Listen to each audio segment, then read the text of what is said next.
Good evening, everyone. Let's call this meeting to order. This is the regular meeting of the Milford Board of Education. Mr. Espy, can you do the roll call, please? Mrs. Nolan? Yes. Mrs. Mason? Yes. Mr. Combs? Yes. Mrs. Chestnut? Yes. Mr. Miranda? Yes, thank you. Stand for the Pledge of Allegiance. I pledge allegiance to the flag of the United States of America and to the republic for which it stands, one nation, under God, indivisible, with liberty and justice for all.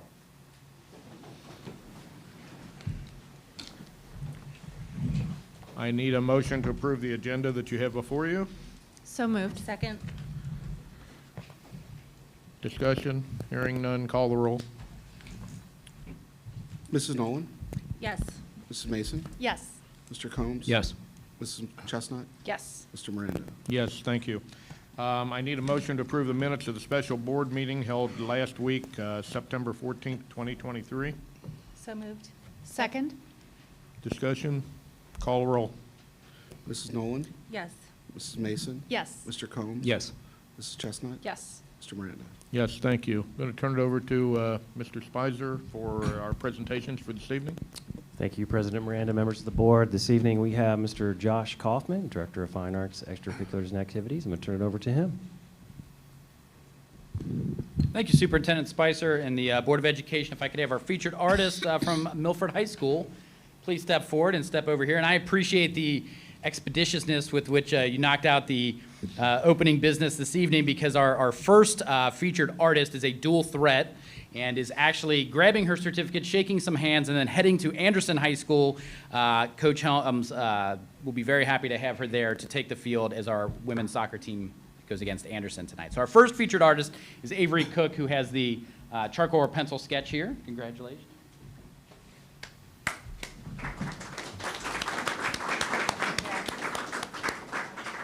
See if we can make 2 wins tonight. Featured artist and a W against the Raptors. Our second featured artist, we tend to get a lot of three-dimensional artwork out of the high school, which is wonderful. So we've got it actually displayed on the front tables here. So between Mr. Miranda and Mrs. Mason, we have Lorelei Bertes. She's got 3 bowls and then another ceramic sculpture there that are absolutely beautiful. Congratulations.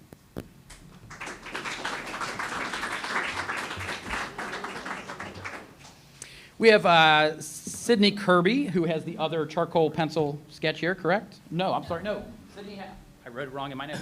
Sydney has the graphic, I have it right here. The graphic design print, it's beautiful. I am sure that will be in our district art show this spring.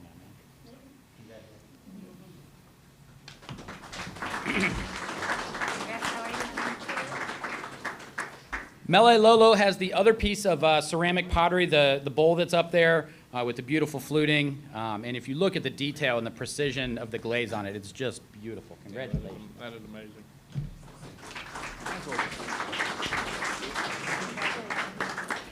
Alexis Van de Grift has the charcoal pencil sketch, correct? Yes. Another senior. Congratulations. And then to my right, your left, James Stevens has this graphic design print that is framed here on the side. Congratulations.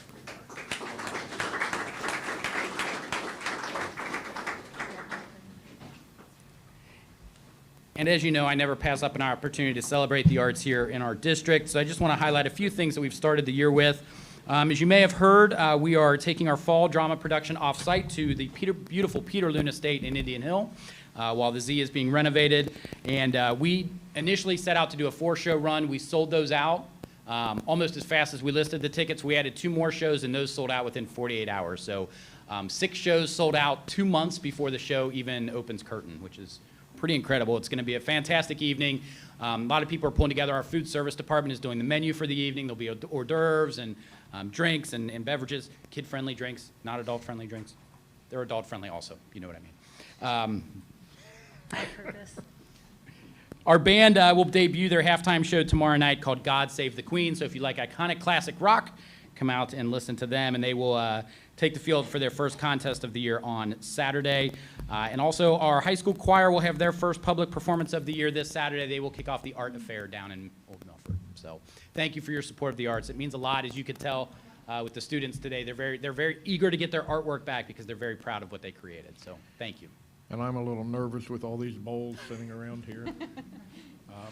But we will do our best. Keep not it to calm turn the tonight. table over Keep it here. calm tonight, Mr. There you go. Thank you, Mr. Kaufman. Our next presentation, I'd like to introduce Ms. Jenny Berkeley, Assistant Superintendent, Human Resources and Support Services.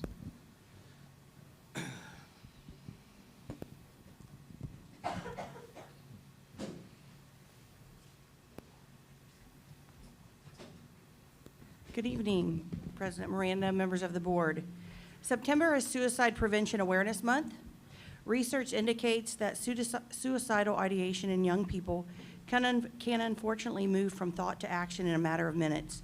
Time is critical in crisis, and we want to ensure that our school community is equipped with the right tools and resources to help prevent tragedy.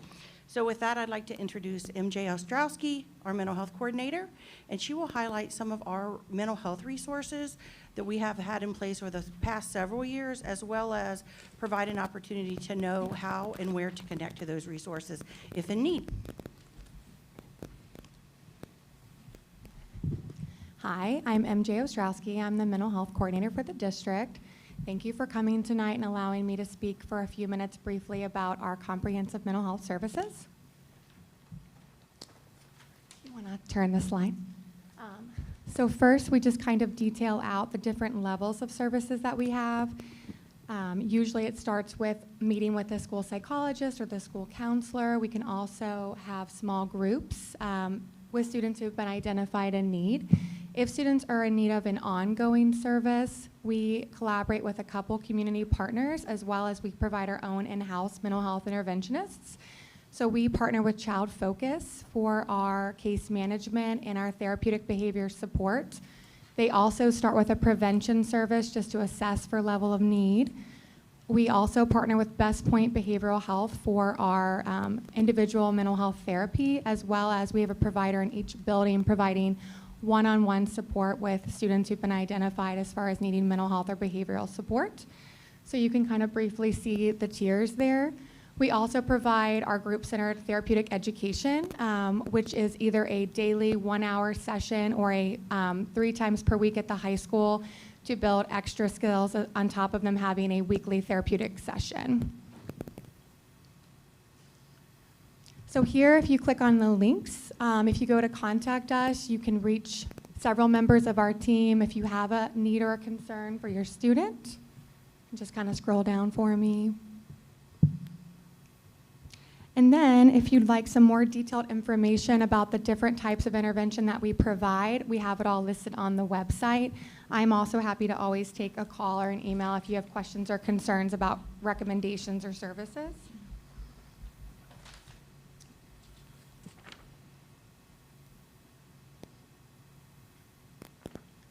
And then we have our Hope Squad. We actually have 75 students involved in our Hope Squad currently at our junior high, our high school, and our junior Hope Squad at Pattison Elementary.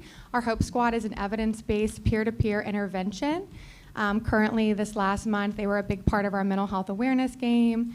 They also are doing Monday greetings at the high school, just boosting morale and student engagement. And they actually were hanging up 988 posters from SAMHSA in our high school this last week, just, again, encouraging students to reach out if in need. And they are provided with an evidence-based curriculum through their Hope Squad advisors. The next slide just kind of details out, again, our group-centered therapeutic education. And again, we offer that at both the elementary and the secondary level. And then we just listed out in detail who our partners are. So again, Child Focus, Best Point. We also partner with Claremont County Mobile Crisis, both in the school environment, if needed, as well as in the community, if that's something that we are getting information about and collaborating with parents. We have been connecting with the Claremont County Education Service Center as far as their webinar resources for parents and family members. And we connect with Ohio Rise and Circle Tail for our facility dogs. So we added some pictures here. Our facility dogs are very well received in our buildings from staff and students. I can tell you even in therapy with students, I've had students in challenging moments actually ask to have a therapy dog, and that helps as a supportive intervention as far as calming their nervous system. So I'm very thankful for all of our dogs. And then as far as our funding, this is where our funding sources come from for our mental health services. And then as far as the services in district so far this school year, which I think is a really good number, we are currently serving 369 students in our services with our in-house providers and with our partnerships. So this means kids who are actively in services and currently referred and about to be engaging. And thinking about the service level that we provide, I had a couple of my providers provide some statements from clients this year, and just kind of giving you an overall, like we've had a couple students this year say that because of the services they're receiving at school, they've gone from surviving to thriving, that they feel safe at school, they feel like they're becoming their best self, that they're proud of themselves. So, you know, in our mental health world, we think of that as like really big wins. So I just wanted to share that with you. And that's it. Are there any questions? I actually have two questions. In regard to the dogs, Yeah. do we have something in final forms where parents have to approve or authorize kids to interact with the dogs? That's a great question. No. I looked at Paul because he's our facility dog expert, being our first owner, but we do not. And my other question is, on all of the services that are provided in the schools, do parents have to sign off before kids can be seen in any one of those services? Yes. So if they're engaging in prevention, even before a referral goes to a prevention provider, consent has to be maintained verbally. In order to be involved in mental health therapy, informed consent has to be in writing as far as like confidentiality, HIPAA, informed consent, usually either over the phone or an in-person meeting. So yes, obviously not with the school counselor or the school psychologist if it's just a check-in, but if it's a weekly service, then yes, the parents have to consent. Thank you. One more. I noticed 369 students are being served. How has that number changed year over year? I would have to look at the data, but that's just from August. I can tell you from being the provider at the high school the last 5 years, I feel like I can't give you an exact number, but my caseload every year grew, right? The number of referrals and the kids that needed services has seemed to grow, but I could get that information for you. Yeah, thank you. Thank you.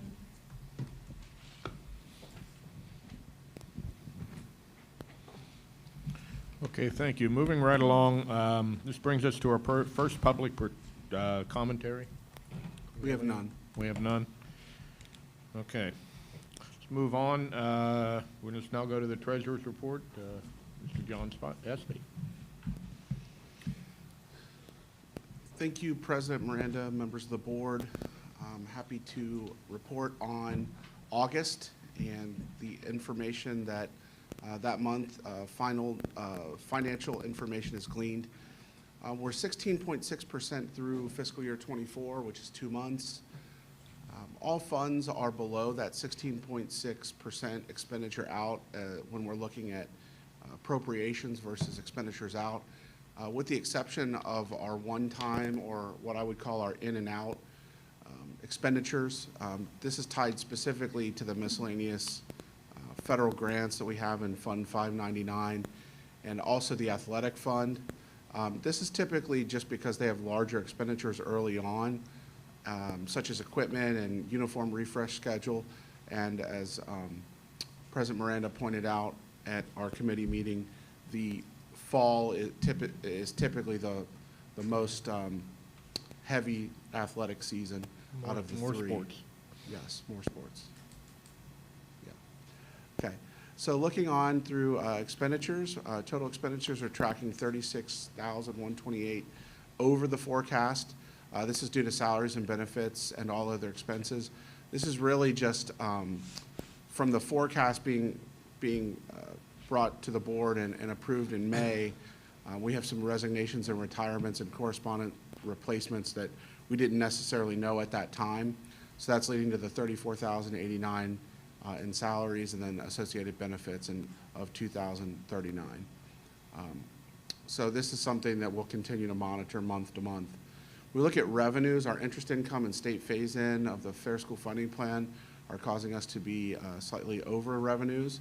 When we look at $282,637, we would expect that this will start actually leveling out as the actual EMIS data from fiscal year 24 starts to be used. We're still actually using last year's data at this point. We're getting ready to start switching over to actually being funded about 2 weeks after our current counts. Also, there's some timing factors to note with property taxes. Last year, taxes were later. We actually received them a month earlier, so that just creates that timing factor that you're seeing in the full report. Looking at interest on our operating fund, August month to date is $120,519.86 for fiscal year to date of $270,072.76. Then our bond and our COPS fund had $243,564.49 and fiscal year to date of $489,650.94. As we look on into kind of what's going on in the Treasurer's Office in September and other financial items, we're doing final budget adjustments. We're also updating some past codings to split out and be very specific about the supplies and purchase services and other expenditures. We had our most complex payroll of the year on 9/15, so I want to give a shout out to our payroll staff from the Treasurer's Office, as well as Andy, our Assistant Treasurer. It really is, it takes a group effort to make that happen, and just happy to be working with those stellar people. We're beginning our gap audit process next month, or actually next week, I should say. We're going to have Plattenberg and Associates on site for a day to start collecting some of that gap audit. And if you watch the last Money Matters that I put out, it's actually the first part of a two-step process of our audit process for fiscal year 23 that ended at the end of June, June 30th, 2023. We also pushed out purchasing procedures to all staff, so that's continuing to kind of occur. This is kind of a follow-up from our secretary meeting that we had in August. So now all staff have been essentially given those purchasing procedures to make sure that they understand, the processes that need to be followed to make purchases with district funds.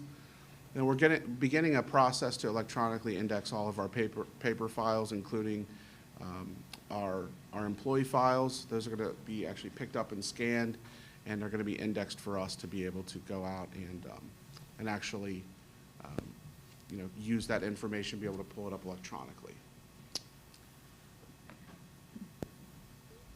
I want to go on into, actually, we'll need to have a vote. Yes, we do. Yeah. I need a motion to approve the treasurer's report as we just received. So moved. Second. Discussion? Call the roll. Mrs. Right. Nolan? Can I ask one quick question? Yes. On the uniform refresh schedule, what is the frequency that uniforms are refreshed for each? So that's controlled by Mr. Zupka. So he has a process that he's following, and then he kind of communicates his budget to me. I review it, send it back for revisions if need be before it actually gets put into the system. So it's not something set like each varsity gets something every other year, or? It very well could be. I'm sure there is some sort of a process to it or method to the madness, but I don't necessarily have that information. Two comments, John. I just want to applaud the effort to train the staff on the new purchasing procedures, and I don't want to call them new as much as just refresh for everyone, just to put it front and center. So thank you for that. And number two, this digital records approach is something that you and I have talked about for a few months, and it's another tip of the cap to you and your staff to pull that off. This district needs to be able to find records quicker than we can today, which a lot of them are still in paper form. So thank you for that, moving us into I don't know, at least the current century. I appreciate that. I did want to also say that there's going to be a records retention policy update that we'll have to do as part of this process, because our records retention say that we have to maintain paper and electronic, so we'll want to move that to electronic to still be in compliance. So that'll be coming in the future months. Thanks. Okay, we have a motion and a second. Any other discussion? Call the roll. Mrs. Nolan? Yes. Mrs. Mason? Yes. Mr. Combs? Yes. Mrs. Chestnut? Yes. Mr. Miranda? Yes, thank you. Moving on to D2, contracts for approval. We have 4 contracts to bring to you. Ohio Valley Voices, which is a student placement for the 23-24 school year. St. Rita, which is also a student placement, 23-24 for this school year. Maxim Healthcare Staffing, which is a one-on-one nurse for a student that is needed. And then Achieve 3000 is actually doesn't meet the $25,000 threshold. This is a contract that we found that was a 3-year, and in order to be able to pay this, I'm just asking for your approval since it was a 3-year contract. Okay, I need a motion to approve these 4 contracts as he's just outlined for us. So moved. Second. Got beat. Okay, any discussion? Call the roll. Mrs. Nolan? Yes. Mrs. Mason? Yes. Mr. Combs? Yes. Mrs. Chestnut? Yes. Mr. Miranda? Yes, thank you. Moving on into the third item is talking about insurance rate adjustments. So we are part of a insurance consortium called Swoosh, and that consortium is made up of 10 total districts. I would say it is the premier consortium in the area. We have had several meetings, and I say we, that's Jenny Berkeley and myself, attend all the board meetings. It is really an interesting process as we sit next to board members from the other districts, and I would say we hold each other accountable in terms of when we're looking at ways that we can communicate to our staff to make sure that we're saving funds, district funds, but also just we're able to connect with one another and find out what's working in other districts and try to plug it in and make it work here as well. That being said, there are insurance rate adjustments that occur every year. They fall on the calendar year. This specific one is a 5.3% increase. You'll notice that the average within the consortium is 4.01%, and so as we look at this, there are some things that we can't control. You know, we don't have a crystal ball. We can't obviously know if a staff member is going to be ill and require some more aggressive treatment, but this is essentially where we are right now in terms of that increase. It actually does come below what I had forecasted in May by 0.3%. And then we have a 3% dental increase. And an exciting thing that's going on within the consortium is mental health pilot. This is really a preventative care focus that the board thought was really, really important. And Jenny was actually on the subcommittee that actually vetted the vendor that is going to be used for this. But the idea here is to get staff the care that they need in a preventative manner, to meet their needs and make sure that that's happening, which is obviously our number one, but also to be able to save funds in the long term by having that preventative care. I will tell you, I've spoken with other treasurers that are part of other consortiums. Other consortiums are seeing 17%, 12%, 15%. So this is definitely something that I think is to be celebrated. We never want to celebrate an increase in expenditures, but I think being able to mitigate the increase to this is a good thing for the district. Okay, I need a motion to approve the insurance rates for 2024. So moved. Second. Discussion? I just have one question. With the mental health pilot, I have that in my notes that we'll be in that for a year, and then I'm assuming we would do some sort of analysis to see if that was working, or? Yeah, there's going to be hard data analysis that we're going to be reviewing as a board. Okay. And I mean like the swoosh board, but we would obviously bring that back to you and report that out to you. And John, with other consortiums experiencing 10 to 17%, as you had mentioned, the primary contributor to this being as low as it is the overall health of the bodies of the 10, correct? Yes. So just to understand that, of these 10 districts, it's a healthy group of individuals, is why it only had risen 5.3. Fair? Yes, and I will also say that other consortiums typically do not vet some of the districts that are coming in.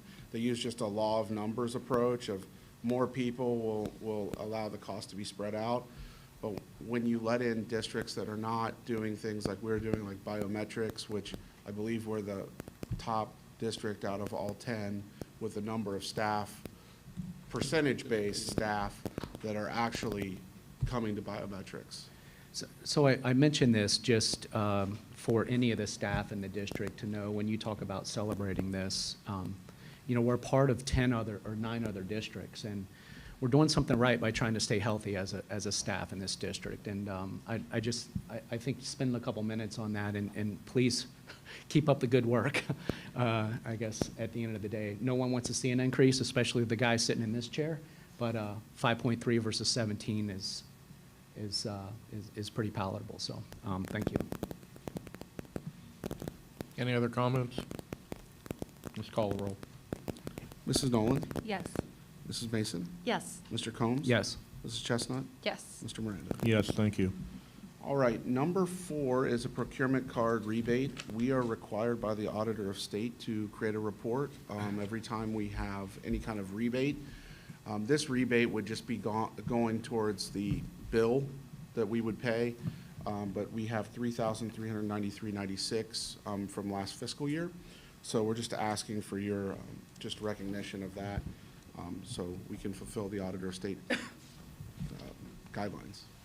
Okay, there is no vote on this one, no motion. Yeah, it's informational. We just have to have you. Okay. What's our forecasted amount when you started to predict how much expenditures we'd be using P-cards for at the end of the year in rebates? So I have to go back. We're actually only in like step 1 of a 4-step process, because what we do with CPS payment solutions that we're using, they actually go out, and I'm talking about the virtual credit card payment that we receive back. This is actually our credit cards. Okay. So this is like a credit card rewards like you would Different have. than what you implemented here recently? Yes. Okay. So what you're asking about, it's a 4-step process. Really, that CPS knows which vendors they're already working with. So that's layer 1. So they're typically the larger vendors, but then they go through and actually call our other vendors for us and ask if they'll move to that process, so we'll save. Okay. Thank you. Okay, thank you, Mr. Esme. Moving to superintendent's business. Actually, I have one other thing that I'd like to bring up. A lot of you have probably seen the past couple of days property valuation cards coming in the mail. I wanted to take a moment to talk about this and just provide some information.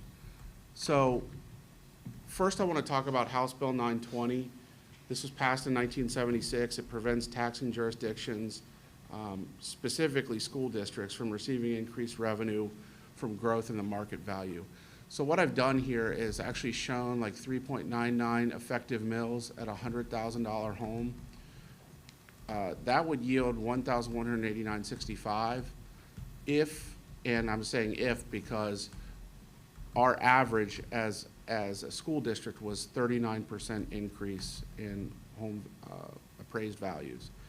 So when we look at that, I moved it up 39,000. You can see the assessed value goes up. The effective millage, however, drops. It drops because of House Bill 920. And so you'll see that the property tax revenue stays the same there. I want to go a little bit further in this, though, because I was just talking about outside mills. I want to talk about the inside mills, and this is something that I actually brought up in May. In May, I kind of outlined the fact that inside mills, which is called the 10 mil limitation, this is part of the Constitution of the state of Ohio. So each school district will split 10 mills with other taxing jurisdictions. Currently, we have 3.3 mills inside that are coming into the general fund. And in 2010, the district moved 0.5 mills to the permanent improvement fund. That's part of the OFCC requirement. So we have to at least contribute 0.5 mills into a permanent improvement fund for our OFCC buildings. And by the time we're done with the middle school, all buildings will be affected or be considered OFCC, with the high school only being a portion of it being OFCC. The outside millage is what's voted on by the taxpayers in the community. So when we look at our percentage of inside mills versus outside mills, we have 11% that is inside and 89% that's outside. The way I calculated this is I pulled up a property in the district, and as you can see up here, as I've outlined in the red, that's inside millage. And then the blue section down here is going to be the outside millage. When I basically divide 3.8 by that total millage, we come to the 11% and the 89 rounded percentages. It's important to note that House Bill 920 that I started talking about at the very beginning does not impact, and it does not affect, there is no reduction factor on inside millage. On outside millage, so 89% of our total, voted millage or effective millage, 89% of it does apply to, and that's where you're seeing House Bill 920 go into effect. So what I did here is I wanted to show the change of that 39% impacting a $100,000 home, so going from $100,000 to $139,000. Again, inside millage, no reduction factor. So these amounts do go up. And so that ends up affecting a $100,000 homeowner prior to this reevaluation by $51.87 annually, or $4.32 a month. If, the average home in the school district is $268,000. And so if we were to take this amount and multiply it by 2.68, that would be what you were looking at from an inside millage increase. Or this number from an annual amount, the $51.87 by 2.68, would get you to that, what that increase would be. Was able to do some analysis with our analytics tool. And so you can see right here, going from an income of this 1.6% increase that we saw in 23, this reevaluation or reappraisal that we just got is actually going to impact the school district right here in fiscal year 24. So with a 39% increase, the district sees 2.7% increase in revenues that are tied to taxes. This is just purely to indicate that a 39% increase of property appraisal does not constitute 39% more coming to the school district. And that's really what I wanted to show there. Also, when you look at the real estate revenue change versus inflation, the last 10 years, so this is 2013 through 2023, local property taxes grew by 2.27%, again, due to that, due to the inside millage growth, but the CPI inflation calculator shows 6.37%. So the growth that we saw in revenue was below the inflation calculator. When we look forward on the forecast from 2024 to 2028, we see a 3.66%, and we're at 1.6 projected. So it's important to note this is 10 years and this is 4 years, but just some interesting facts nonetheless. This is actually showing the property value changes. And so you can see this 39.2% that I had alluded to before. And the property valuations, this actually did not update. This is 28.62. So the difference there is this 11% that I brought up earlier when I talked about inside millage. So it's important to understand, again, a 39% increase, again, the school district is not going to get 39% increase when it comes to revenue. Finally, I wanted to bring everyone up to date on a couple items that are going on up in Columbus and being discussed. House Bill 187. This would require a 3-year average for reevaluating property. And so this, essentially what it does is it takes away the idea of what homes are selling at right now. It does a 3-year look back and does an average. So this could potentially lower that 39% with 2 years of lower evaluations, essentially. There's also a 70 under 70 plan, which is a bipartisan effort that would freeze current property taxes at the current levels for individuals over 70 whose household income is less than $70,000 annually. This has not been assigned a House bill yet or any kind of number, but this is something that's being talked about and has definitely been in the news lately. So I just wanted to provide this update. I do want to be very clear, these things are being discussed. They're not law yet, but these are being discussed nonetheless. So I just wanted to provide that update. I know that it occurred after our committee meeting, but this has all been kind of swirling around the last couple of days, so wanted to address it head on. Thank you for doing that. I know that a lot of people have been talking about it with those postcards coming in the mail, and it's a hot topic, and it's always good to be reminded about House Bill 920 and how it affects everything in the inside and outside millage. So thanks for bringing that up again. I will also say the auditor, I appreciate that, and I will say the auditor's website does have a projection for, potential ballot issues, including ours and another, but it also shows a lot of information on what this reevaluation looks like. So I definitely encourage community members to go out and look at the auditor website to get some more information. To the best of your understanding, I'm looking at the 70 under 70 plan. Yes. If you're 72 now, the language here says it freezes. It does not reduce it. It just freezes it where it is. So any additional efforts or additional ballot items would not increase the property taxes. And there is a caveat, I believe, of the individual has to own the home for 10 years, at least 10 years. At the time they hit 70? For this to go into effect, they would have to have owned the house for 10 years. So I don't know all the details yet. I haven't actually seen, it's not a bill yet, so I can't look at all the details. But through all the articles I've read, what I've shared is what I know. Yeah, I understand it's very, very early, but I think you're dead on that I think our constituents, the members of the community are going to be very, very interested in this as with the aging population. And from what I understand, it's going to hold the school district harmless.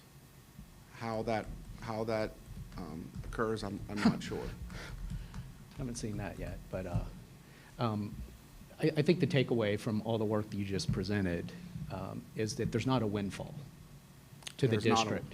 There's not a windfall, and I will say in the forecast, I had a 43% increase in the forecast because the timing of when the article that most people referred to in May, which was a WCPO article, from when that came out, it was just a couple days before I presented the forecast, and I updated it with those numbers.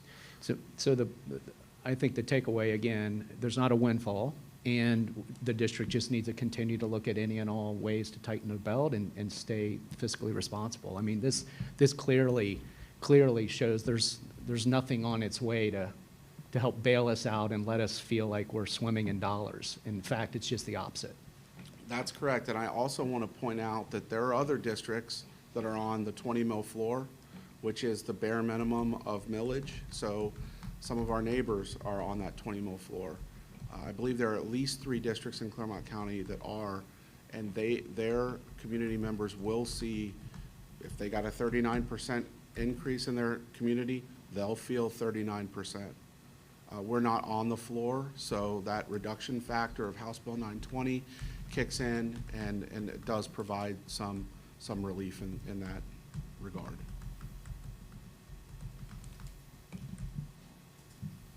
Any other comments? Thank you, Mr. Espy. Now we'll move on. Superintendent's business, Superintendent John Spicer.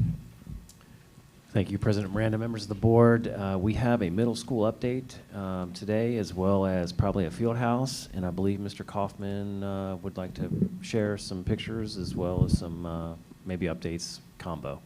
Sounds good. Jeff Johnson. All right, President Miranda, members of the board, quick update. I'd like to thank SHP and Conger for these pictures. I've been out of the office for about a week, came back in town this afternoon. What you see here is field house. Nice if I turned that on. So over here is our concession building. That steel's gone up. You can see the block walls have gone up. This building houses our concession stand, a visitor/junior high locker room, as well as public restrooms. So that was the first one that really started, and that steel's all up. Probably within the next week or so, we're going to start seeing the siding going up in that building as well.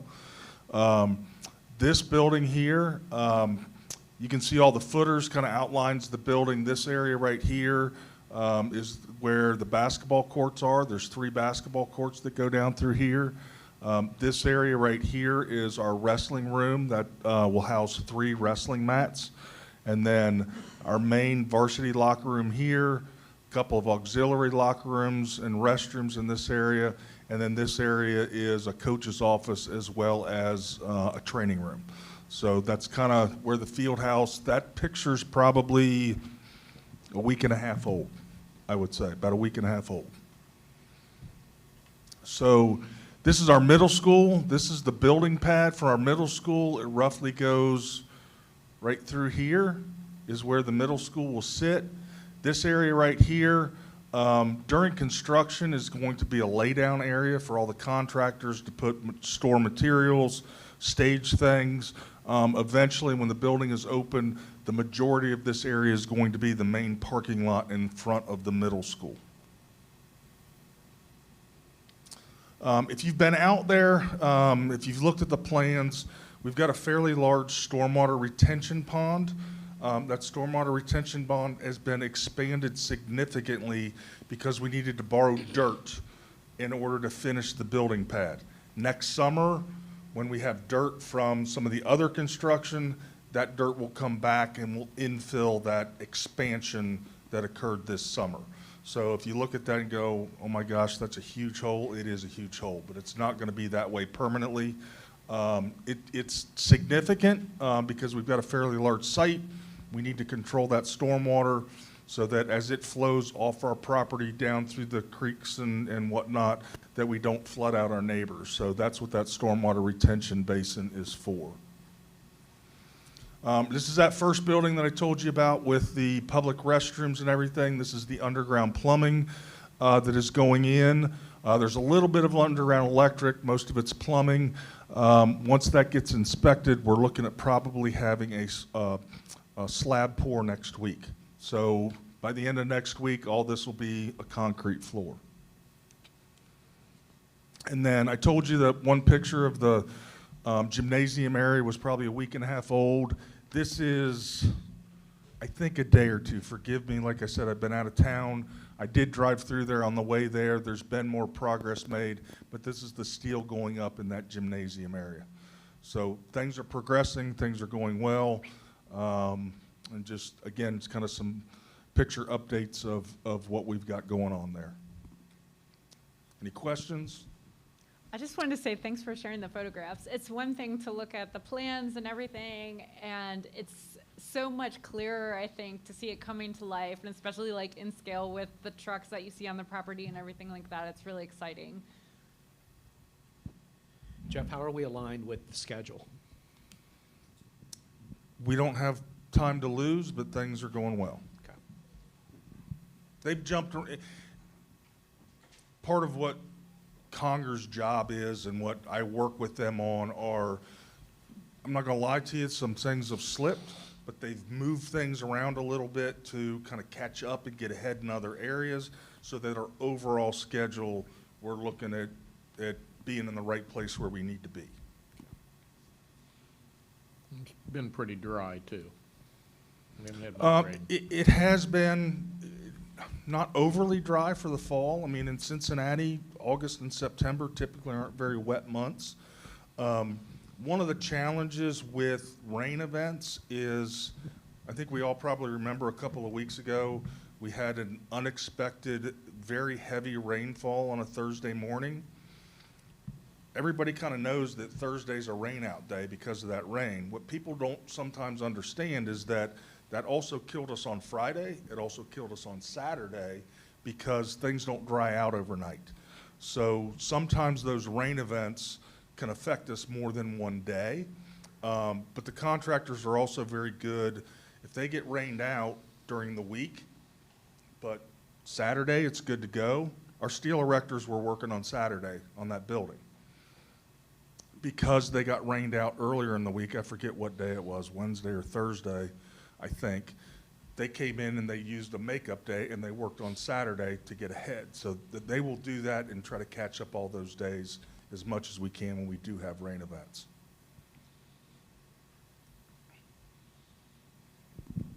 Yeah, if you take a picture like that, and you come back an hour later and there's another set of trusses up on the roof, they're going really fast. We have just a couple update photos of the Zamudio Theater renovation, the Z. So we passed electrical inspection on Monday, which means things can really start getting put back together. So we're really kind of ready for takeoff. So on Monday of this week, everything that you see sheetrocked on the front above the stage was all exposed. That has all been covered up. It had to be exposed for all the electrical inspection. So that is all exposed and ready to go. They'll be doing finish work and maybe even some paint by the end of next week, I think they said. If you want to skip to the next one. This is what was the green room, and it'll still be used as a green room. It's behind the stage, but we've put in a countertop. Our students that work on costuming had worked on a folding table up in a corner of the upstairs space. So this will be the costuming hub. So their millwork is in, the cabinetry's in for that. This will be the makeup area, so this will have mirrors and lights on it. If you're familiar with the building, the old athletic director's hallway, that's where that is. So that millwork is in and ready to go. The large opening in the wall did not exist 6 months ago. That is where our sound booth is now. So we've actually recessed that in an office space that was back there, and it's enclosed and contained so that the equipment can be protected. And then this is right when you walk into the theater, this is really kind of highlight the black paint. The entryway's been painted black. The entire inside space really gets kind of turned to black, so it'll have a much different feel. I just want to point out that this wall right here, if anybody who's been in that auditorium remembers, there was a lot of brick back there. That brick's being covered up. I was actually in there Monday right before I went out of town, and I was like, that doesn't look right. You know, you can still see all the bricks. So I took a picture, I texted our architect and said, does this look right? This is not a finished product. So we're working through that. When it's done, it's gonna look as smooth as that drywall looks as well. So I didn't want somebody to look at that and go, oh, why can you still see all the brick?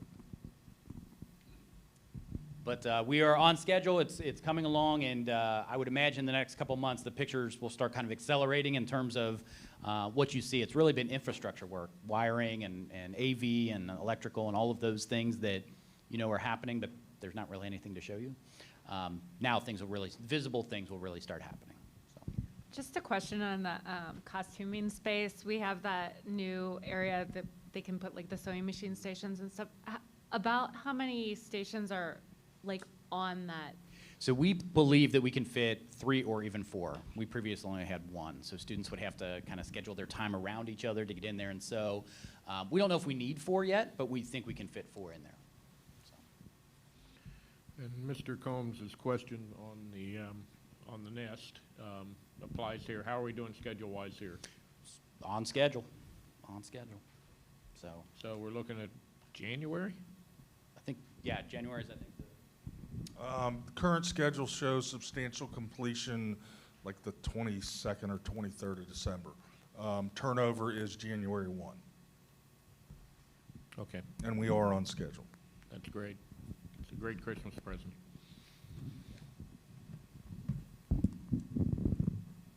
Thank you so much for that report. Moving on to item 2, a motion to waive the first reading of the policy manual revision. That's in relation to item number 3, which would be the policy project update. Mr. Paul Daniels will give us an update on that.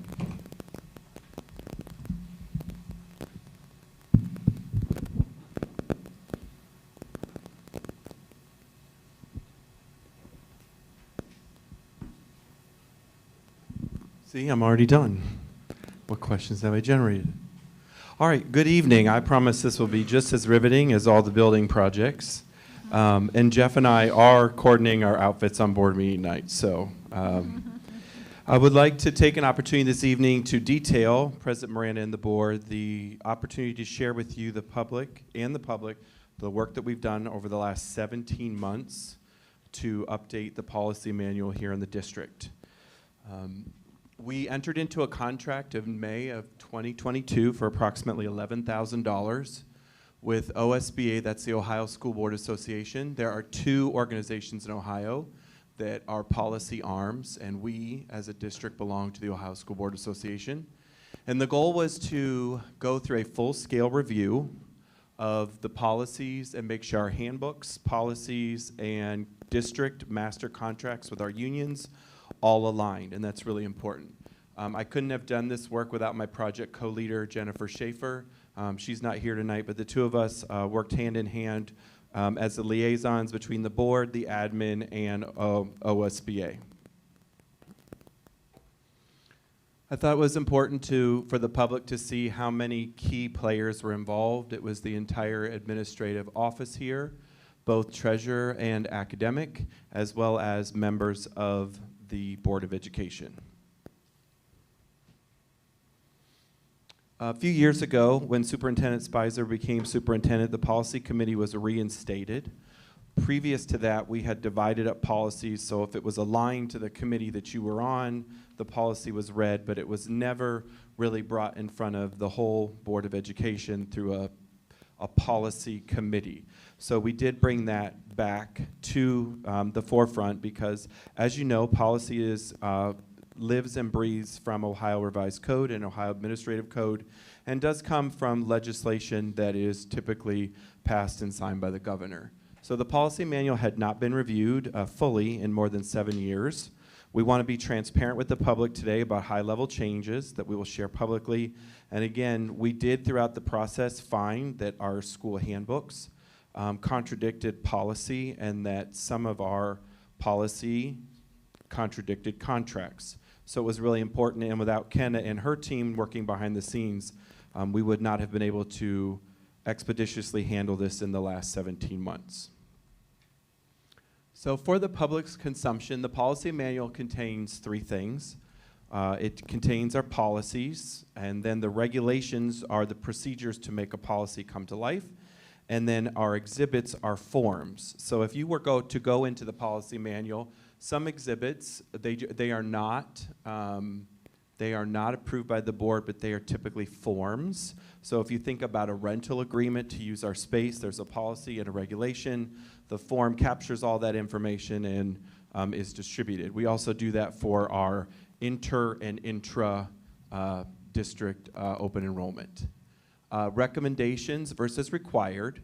It's oftentimes that in a policy committee through our policy development quarterly, the board will be presented with policies that are required by law and some that are recommended. And for recommended policies and regulations, it is the board's prerogative on whether or not to adopt those as written. Policies and regulations both require board action, adoption, or approval to revise. And once a policy or regulation is approved by the board through adoption, it can only be revised or rescinded through an official Board of Education vote. So I think, Steve, one more for me. I want to hang here just for a second. So for example, one of the policies that I'm going to highlight tonight is our KMA-R, and it's a policy and a regulation that is how we're supposed to coordinate with our booster organizations. That's required by law. We're also going to introduce a policy tonight, JN-R, which was authored here as a combined collective between the board and the admin. That one is not required by law, but we want to have it in the policy manual. So you can see how that works. Again, the timeline. We want to thank Mrs. Nolan. She attended many of our sessions with OSBA. We did have a board work session last month. That was on August 18th, the day after the board meeting. We did have our board attorney there, as well as Kenna from OSBA. We did have a second policy review meeting on Monday. And then you see in front of you today a resolution to approve the policy manual as is today, to update the entire manual as of this board meeting today. I do want to emphasize that does not mean from this moment on we won't be revising and adopting policy. We don't even have some of the policy from the budget bill that was passed in July. And I also heard someone talk, Mr. Espy, about we need to amend our retention records policy. So even though we know at this moment the entire manual is up to date, but it will not mean that we just stop doing this work on a regular basis. I did want to highlight a few, and the first one I'd like to start with is our public participation at board meetings. To be very clear, the board is not voting to remove public participation. Milford's plan I would consider the platinum plan. Currently as written, our board policy has 90 minutes of public participation at each meeting. The gold standard across the state is 30 minutes once. So we will be amending this to be one 30-minute period at the beginning and one 30-minute period at the end. However, through majority vote, either of those times can be extended. So we're not limiting, we're still over what many of our colleagues are around the state, and it doesn't preclude the board from voting to extend public participation. So we're just going to two 30-minute periods, and we still have the ability, the board still has the ability to vote by majority to extend public participation. The second one that we'll be working on a campaign to educate our community on is we will be moving back the kindergarten start date. Currently is September 30th, that you can enroll up until September 30th of when you turn 5. We are amending that to move it. We are recommending to amend it beginning the 24-25 school year to be 5 years of age on or before August 1. However, there is still an option to appeal if you feel your child is ready. And we will look at preschool and to see if there is a need to add additional classrooms based on that change. Mr. Espy brought to the board a cash balance policy. This cash balance policy has two triggers, and I'll defer to him if I explain it wrong. In this policy, if the district has, I guess, 90 days of true cash on hand or less, he is the treasurer, no matter whom it is required to notify the board and have some type of action taken. On the converse, if there are more than 150 days of cash on hand, the superintendent and treasurer, CFO, may prepare a plan for the expenditures of the excess of the general operating cash balance and on one or more deliverables of the Board of Education strategic plan.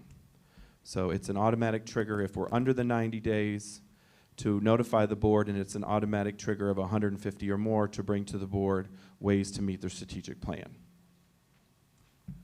We also want to dispel any rumor. The Latchkey program, as you know, we have extended day in our district. It is managed internally. All we're doing here, similar to what we will do with the records retention policy, is giving the district the latitude, should at some point, it's not even be considered at this point, should the district look at an outside provider that is qualified to run the Latchkey program. The policy states it may be run by the district, or the board may provide ancillary services to qualified providers of daycare/latchkey services. We will be educating our staff on student transportation and private vehicles. We As you know, it is a very stringent to be able to transport students in our district, and if it is necessary to use a private vehicle on a routine basis, evidence must be presented to the appropriate administrator that the vehicle driven and the purpose meet the requirements in Ohio Revised Code for transportations and vehicles other than school buses. We call that really the van rule. Vehicles have to meet the van rule, and if your personal vehicle does not, then you shouldn't be doing that. Okay, so I mentioned in reference JN-R, Students' Fees, Fines, and Charges Regulation. The board and the administration have collectively been working very hard to put a regulation in place, the intent of which is to help families stay up to date on student fees in order to be able to fully participate in educational and extracurricular activities.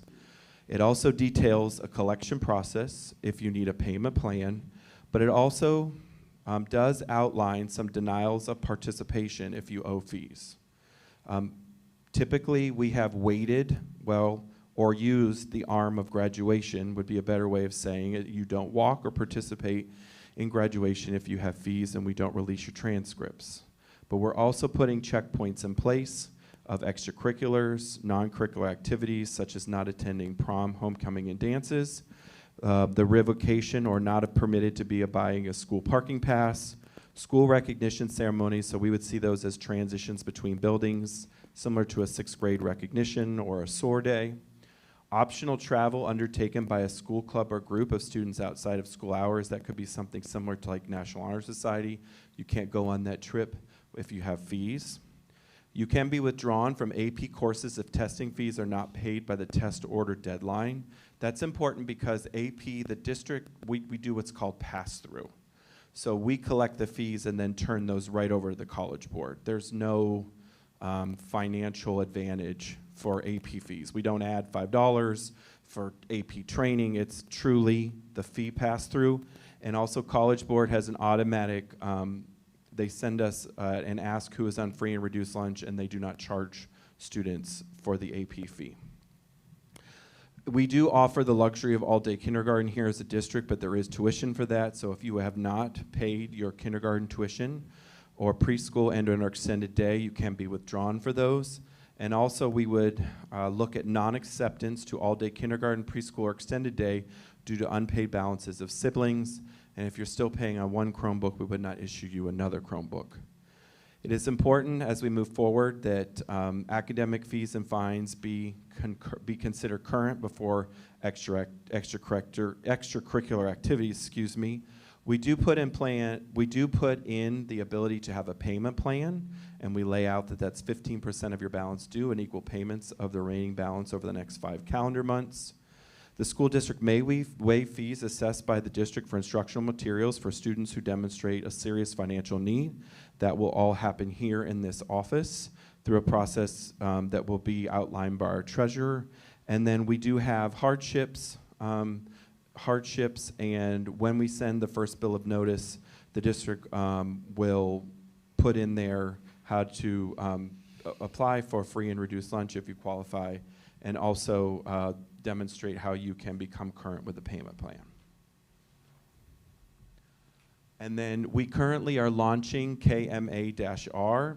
I've been working with our booster groups, and our booster groups are required to, by law, to send us the name and telephone numbers of each of their officers, their bylaws, a statement of income, statement of donations made to the district, and any other information used to determine financial solvency, tentative goals, objectives, projects, which can be amended, fundraising plans, and certification that the organization has complied with the Ohio Attorney General's charitable trust filing requirements.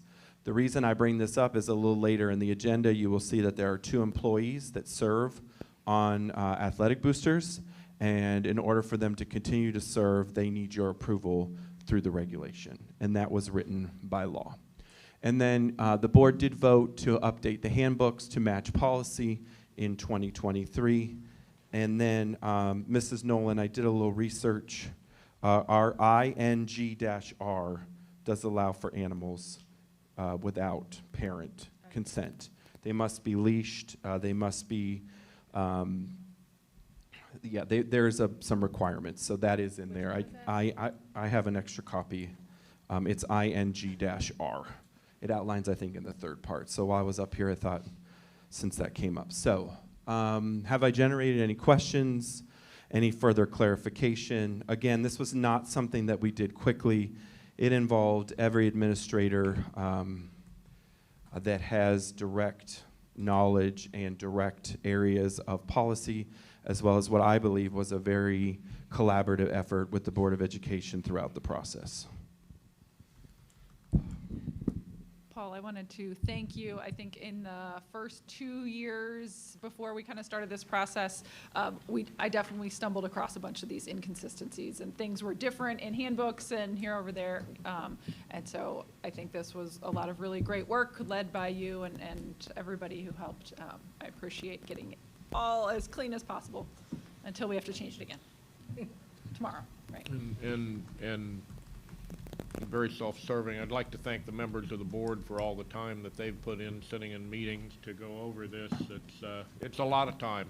This is not something, as we talk in just about all the meetings, Mr. Combs and I, this is not something that we're just doing very fast to get it done. This is something that's been very thoughtful, and we've spent a lot of time on this. And it's not just the people that are on the committee. It is all 5 board members have been involved in this. So. Paul, you mentioned something pretty important, I think, and that is that we're updated today, or when it's officially approved shortly. We're updated, but and we can applaud that because there's a lot of work that goes into that, and it has been collaborative. And I think something important that you mentioned is that it can be changed, and it's living and breathing, and it should change as time unfolds. So. Just know that, yeah, it's updated today. There's been a ton of work that's gone into it. Again, applauding the board and the administration for all the work that's gone into it, because it has been a significant lift to do this, and it'll keep changing. How many, I was going to ask this earlier, and I didn't want to interrupt you because you were on a roll. How many policies, just for the general public, how many policies, how many hundreds of policies do we have? I don't want to make it up. It's too many. But we looked at close to 55 or 60 intensely. And you know, some were just a word changed from superintendent to superintendent or designee, shall instead of may, where it gave the district a little leeway. There were some that the board was recommended by OSBA to take out, and that would be the school board elections and the board member code of ethics that unanimously the board said was important in that August session to leave in. So there are 2 theories on this work, one which is be bare bones, or 2, have it customized to your district. And I believe we are customized to what the board and the administration thinks will help us operate most efficiently. And I would just like to say that everyone can access the policies by going to the website. Oh, see that? Yeah. I actually didn't even see that up there. I forgot about it. I was so excited to be done. But I didn't even see that up there. I was just going to walk through it by memory, but now you can see it up there. Board of Education, and then you click on Policies. Number 2 is policies. yeah. And then number 3 is the board policies, and then you can expand or you can search keywords. So if you wanted to see the fees, fines, and regulations, you just go in that area. But they probably will be down tomorrow or Monday to be completely transferred in, and then they will be back up. But I'm always happy, or any member whose area that is happy to answer any questions or even provide a policy number, because it can be difficult sometimes to find exact matches. Any other comments? Okay, so we have two actions to take here in order to complete this deal here. So the first one is to waive the first reading, and the second one is to approve them. So I need a motion to approve the waiver of the first reading of the policy manual revision. So moved. Second. Any discussion? Call the roll. Mrs. Nolan? Yes. Mrs. Mason? Yes. Mr. Combs? Yes. Mrs. Chestnut? Yes. Mr. Miranda? Yes, thank you. We now need a motion to approve the policy manual updates that have been, some of which have been outlined here tonight. All of which are included. So moved. Second? Discussion? Call a roll. Mrs. Nolan? Yes. Mrs. Mason? Yes. Mr. Combs? Yes. Mrs. Chestnut? Yes. Mr. Miranda? Yes, thank you. Under item number 4, asking for your approval for the employees to serve in their leadership positions for the athletic boosters, as Mr. Daniels described in that policy KMA-R. Okay, I need a motion to approve the 2 individuals that are listed in your agenda who are on the Athletic Booster Board for approval of their leadership. So moved. Second? Discussion? Call roll. Mrs. Nolan? Yes. Mrs. Mason? Yes. Mr. Combs? Yes. Mrs. Chestnut? Yes. Mr. Miranda? Yes, thank you. Moving on to Human Resources Business, Superintendent John Spicer. Thank you, President Miranda, members of the board, asking for your approval in items 1 through 4, certified, classified, supplemental, and unpaid medical leave. And would like to note under 1A, we have 2 retirements. Mr. Dave Ackerman at the end of this school year, 34 years of service to the district, and Deborah Tranter as well, 35 years of service to the district. Yes, we certainly thank them for their service here over the years. Okay, I need a motion to approve items 1 through 4 in Human Resources. So moved. Second. Discussion? The standard from this chair, we're approving a significant number of items here for those that have the agenda in front of them. Every one of these have been discussed during committee last week. We always have an opportunity to ask questions about every one of them, and the administration gets an opportunity to answer. And so when you hear either approval or denial of this across these 5 board members, just know it's been vetted. And be remiss not to thank Mr. Ackerman and Ms. Tranter again for their service. It's a long career, and enjoy the rest of it. Any other comments? We have a motion and a second. Let's call the roll. Mrs. Nolan? Yes. Mrs. Mason? Yes. Mr. Combs? Yes. Mrs. Chestnut? Yes. Mr. Miranda? Yes, thank you.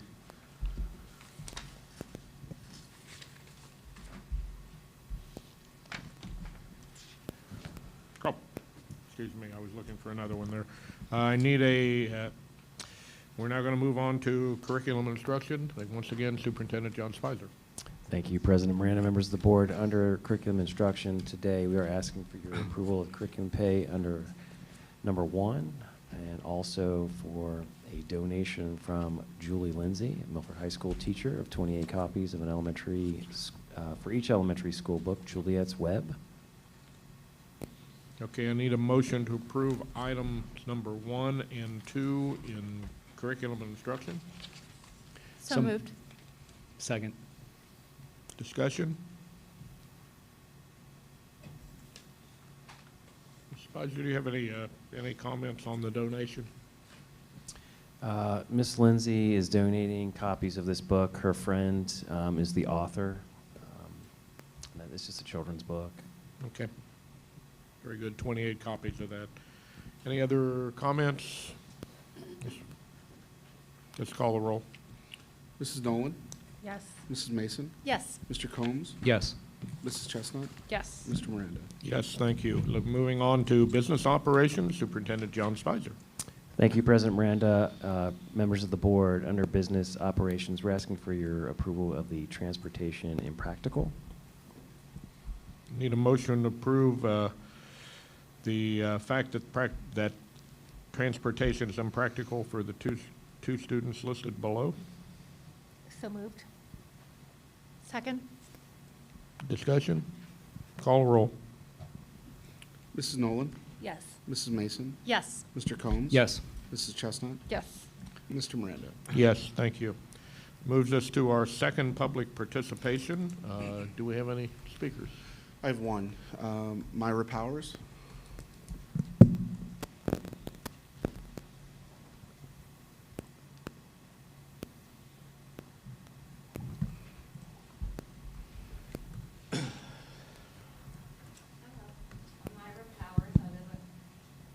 Start the clock, someone. One of you. Okay. I'm sorry. I'm Myra Powers. I live at 1006 Bird Haven Way in Milford. I'm here, I want to let the community know that next Thursday at 6:30 p.m., the Milford Miami Township Chamber of Commerce will be having a forum for all the school board candidates. It'll be here at this building at 6:30 p.m. I know Emily Chestnut and I have accepted this invitation. I feel strongly that all candidates who are asking you for your vote should give voters the chance to hear their positions directly. I look forward to seeing the candidates and the community here next Thursday. Thank you.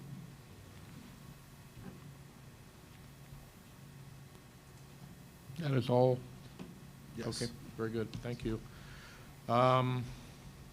Move into open discussion among the board. Any topics anyone wants to speak about? I was going to follow up, Mrs. Nolan, last month you had talked about our council, and you had mentioned, you brought it up a couple times that you were interested, and I was wondering if there was any progress on I think that we process. were going to maybe talk about that at our next executive session. I know Emily and I, when we talked a month or so ago, had talked about finding some people for us to all interview together. And so we just need to set a date and get some people to be interviewed. Is that the whole process? I just feel like there's probably like an RFP. I mean, that's a pretty big, I'm all for, we've had our council, we've mentioned this for a while. We've had our council for a while. I'm all for reviewing it. But I think there's probably some process that goes with it.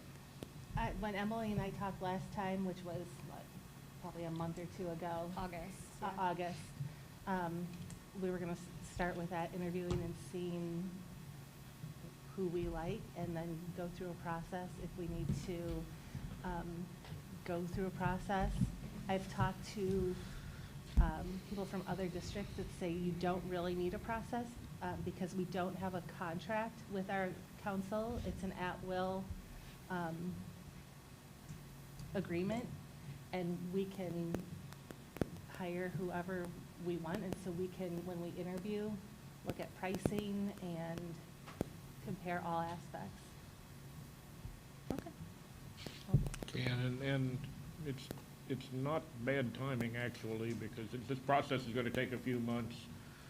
You're going to have a board election, you're going to have new board members coming on in January, and one of the very first things we do is we decide on who's going to be our council there, so it's probably pretty good timing. And John Espy, I don't believe there is a written process that's policy-driven about council, correct? Correct. So the guidance that I received is that there's not necessarily an RFP process. You would likely call an executive session to interview individuals and come to a consensus on which council you wanted to go forward with. So the question that you had was just answered. Okay, and we can change it at any time. I mean, I know we reappointed in January, but if this process went quickly and we had somebody in October, we could change it in October. Correct. The Yep. board would just take action to make whichever firm the council for the board. Yeah, there's no long-term contracts with council. I No, mean, it's day to day. Yeah, so if we find someone that fits the criteria that we're looking for, which is not just an hourly rate, it's experience. There's a lot of things that are going to be going into this, but this board, I believe, we're all looking forward to at least exploring it. That it's wise after 20 years to take a look, and that's what we're going to do.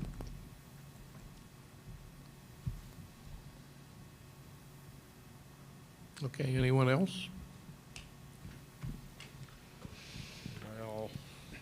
I always have something.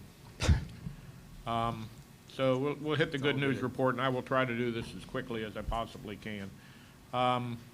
Number one, we had a special board meeting last Thursday at 7:15 in the morning, and the board voted to accept an additional $1.99 million in an amendment from the state of Ohio, and basically this increase is the state's allotment to the new middle school, which is currently under construction, as you saw here earlier, and is in recognition by the state that there are inflationary pressures that have occurred since the initial stage of funding was determined, and they're trying to do what they can to make it right. Does it cover all of it? No, but a couple of million goes a long way to knocking down the overages that we've seen over the inflation. And over if the they last come couple back of with years. 2 more million, we'll accept that too. That is correct. If they decide they want to have another 2 million, they would like to send us, we would graciously accept that. Okay, moving on. Congratulations to, let me do this name right, Pratik Brandare, who is the Milford High School National Merit Scholarship semifinalist. We're really excited about that. That's quite an honor to get to that level. Next, U.S. News and World Report recently published their rankings for high schools across America, and in that ranking, Milford was ranked as follows. Number 1 in Claremont County, 14 in Southwest Ohio, top 6% of the state, and top 7% nationally. So those are really good numbers. That speaks highly for what we're doing here. Milford Theater Production, A Clue, sold out everything. We heard about that earlier. There are 5 days and 6 performances. We're excited about that, and we're also excited to get back in that new auditorium that you saw pictures of earlier. On Friday, September 15th, our district celebrated Constitution Day with students from Meadowview and Boyd Smith taking a trip to Milford High School to see the high school drama students, the teaching professional students, and the government students reinforce and teach the importance of our Constitution. So that was a big day. Milford School District received the results of the State of Ohio report card. The district maintained their 4.5 out of 5 rating, and Mr. Spicer and Mr. Daniels are analyzing the results and will make a presentation to the board next month. Athletic update, under good news, Milford High School is off to another fast start. They're trying to win a 3rd straight ECC All-Sport trophy. And I'm just going to highlight a couple of teams because of their accomplishments so far this year. The Milford girls soccer team is ranked number 1 in the city and number 4 in the state of Ohio. The football team is ranked number 1 in the city and number 7 in the state of Ohio. And the Harbin ratings came out a couple of days ago, and we are ranked 1st in Southwest Ohio, the Division 1 District 4. We are number 1 in the Southwest Ohio. We are ahead of all those teams that you hear a lot about. We're number 1 right now, and we've got 5 games to go. We're 5-0, and we're pretty excited around here. Dates to remember, Spirit Week starts next week, and it's not only on the high school campus, but it's also at the elementary buildings. So the elementary buildings are doing their own version on Spirit Week to get the kids all ready for homecoming. The homecoming parade is Friday, September the 29th. That's a week from tomorrow. It's stepping out at 5:45 from Mulberry Elementary and will be ending at the high school campus, which is the same route it's done for a while. The homecoming game is against Walnut Hills and is scheduled to begin at 7 o'clock, so please get here early. Parking can be premium.